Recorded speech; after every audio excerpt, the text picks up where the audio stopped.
Hi, it's Lauren. So I've had this thing come up recently with like multiple different people. And so I figured it would be worthwhile to make a quick little video addressing it because if many of my students and clients are having this issue, then I would assume that other people out there in the world are as well. So I wanted to talk a little bit about uh, our upper back position and shoulder engagement during cat and cow, or when we're flexing our spine when we're on our hands and knees. This ties into the inverting stuff that I've been talking about recently. So if you've been following along with that, then hopefully you will find this to be useful information as well. So what I'm seeing from my students that I have been talking to them about is a cat. I'm trying to remember which one's cat and which one's cow. It's a cat with the back round that looks something like this. And you might look at that and say, what's the problem? You're trying to make your back round like a cat, right? But there's some things going on here that could be maybe a little more intentional. And again, it's going to play into how we support ourselves when we're in the air. So here's the thing. Our upper back, our thoracic spine, flexes really easily, right? Like it wants to be round. Part of it being in this thoracic cage, right? Having our ribs there means that that part of our spine doesn't move a whole lot. And roundness is really easy for it, right? That's not to say that rounding your back is bad. It's supposed to round, so we should do it. But when we focus on this roundness of the upper back, we often lose sight of flexing our low back, our lumbar spine, and our lumbar spine often has a little harder time rounding.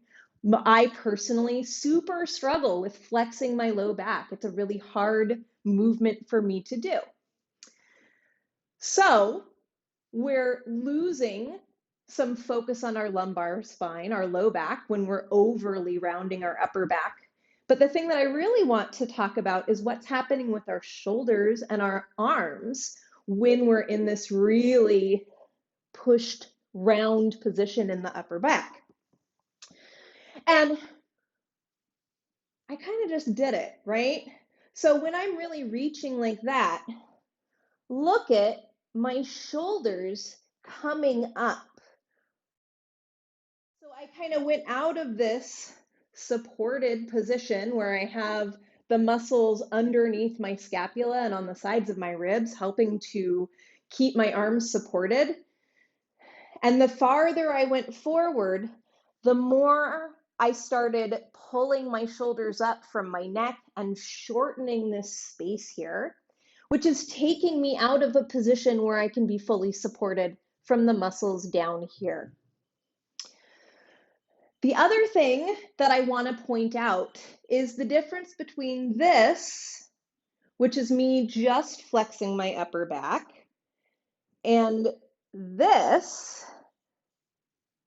is my arms reaching forward more. So my back, my spine itself didn't really get more round. I kind of collapsed my upper body to slide my arms farther forward. And it might feel like I flexed more, but I didn't actually flex anymore.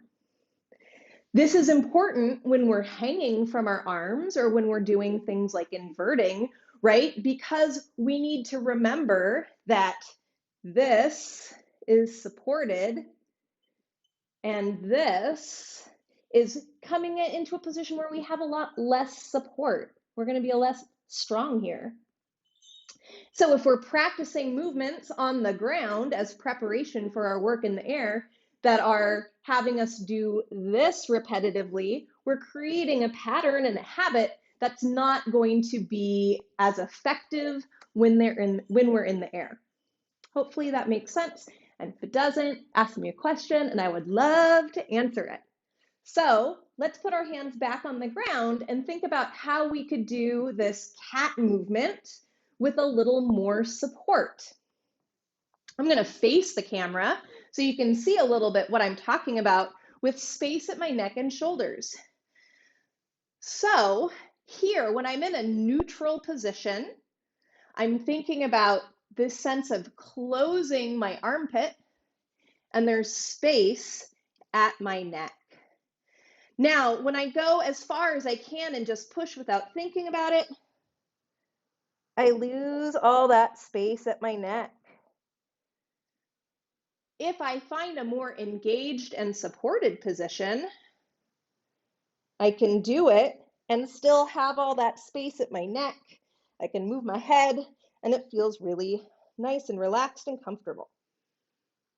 So, what I talk about with my students here is, and you can take your hand, actually lift one up and put it in your armpit right here. And I want you to imagine that your hand is a $100 bill or something else precious that you don't want to drop, maybe a kitten. Would you put a kitten in your armpit? I don't know. I might.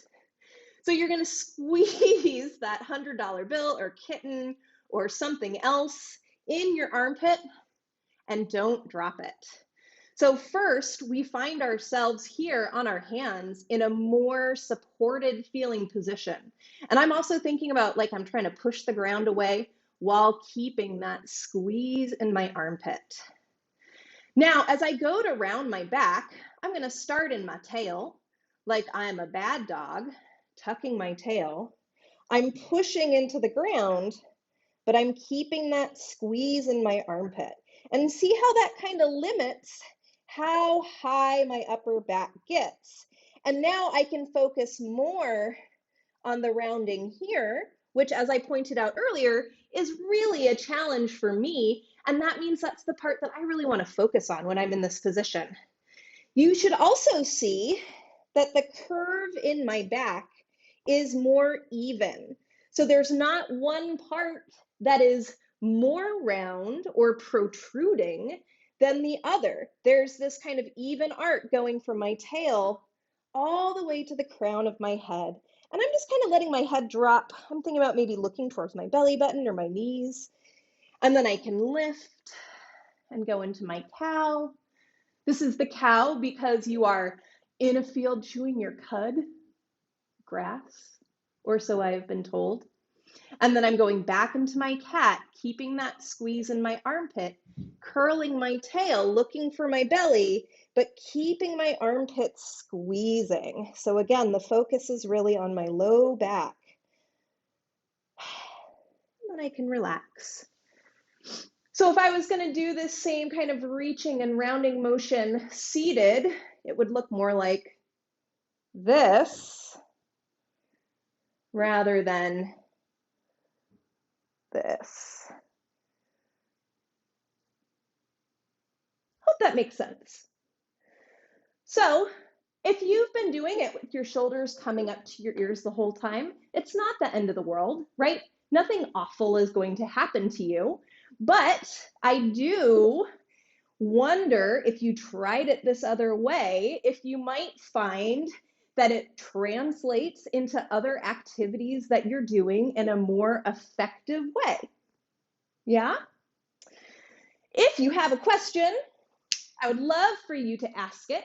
You can comment or send me a message or whatever, and I will talk to you about it because I love to answer questions.